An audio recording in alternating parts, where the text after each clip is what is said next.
Good morning. This month is Asian Heritage Month, so my first book of the month is going to be by an Asian author.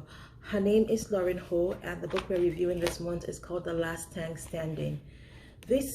I read the book between a 2.5 and a 3, and the impression of the book is that it's a Bridget Jones diary meets Crazy Rich Asian, and that's how they describe it. And when I read the book, I could see that. I could see why they had that description, but I don't think that this description was in a good way. So I'm going to tell you my reason why and why I rated it that at between a 2.5 and a 3. I think it's a good book. You can go and read it, but I think you also have to have a particular personality to actually enjoy the book. So this book is in the romance genre, and if it was a movie, we'll call it a romantic comedy. So in this book, Andrea Tang, who is the main protagonist, is in her 30s. She's a lawyer. She's from a very interconnected Chinese-Malaysian family, currently residing in Singapore.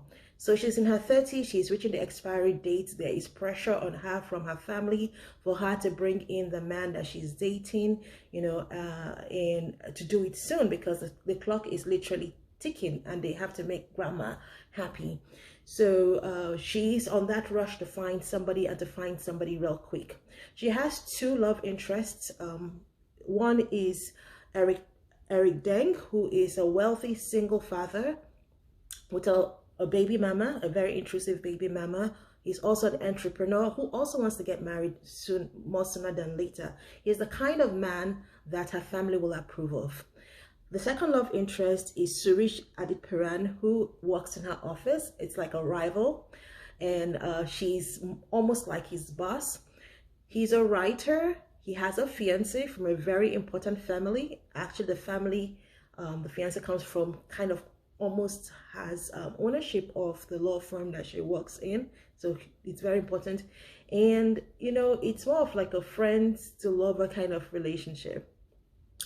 So the question becomes, who does she choose? Should she choose the person who clearly wants to get married and who her family is going to approve of, and who her culture has taught her that she should choose? Or she should go with someone who will challenge her, who makes her happy, and, who doesn't walk the path that they expect someone like her to walk.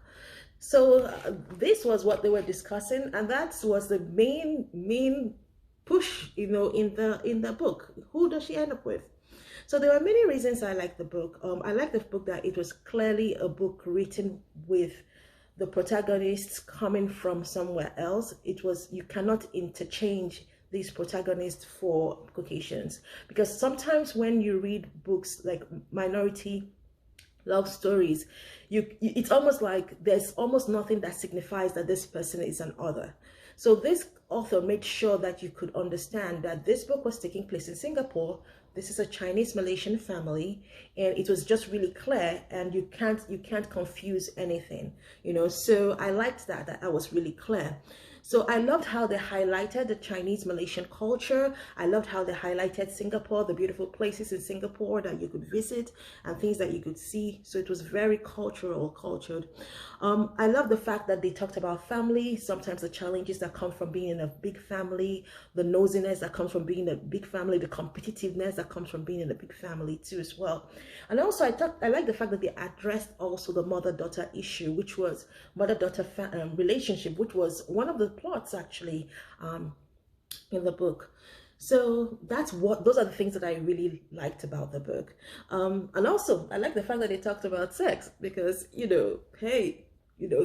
sometimes people have a hard time accepting that minorities actually do have it too as well. That said, what I didn't like about the book, I didn't like how they characterized the protagonist, and that is Andrea Tang, and they made her seem like an airhead and a ditzy person, and I didn't like that. She was supposed to be a lawyer, right? So I wanted to see her making decisions that actually showed that kind of skill coming into play, And I didn't say it was like, should I? Ooh, should I? It was so annoying. Number two, I have talked about this in other reviews in which I said, I didn't really like this book or something because it was really girly. And this book is a really, really girly book. You know, it was really girly. And because I'm not such a huge fan of girly books, that's what I didn't like about it. But it is a romance novel. So if you love romance novels, you will like it. And again, as I mentioned, there are many places in the book that you will have something to laugh about, and it will crack you up. So I just, I recommend you get the book. I rated it again between a 2.5 and a 3 out of 5. So it is worth the read, and you can get it from your local public library, Barnes and Nobles, Amazon, or any place where they sell books. So till next time, take care and God bless. Ciao.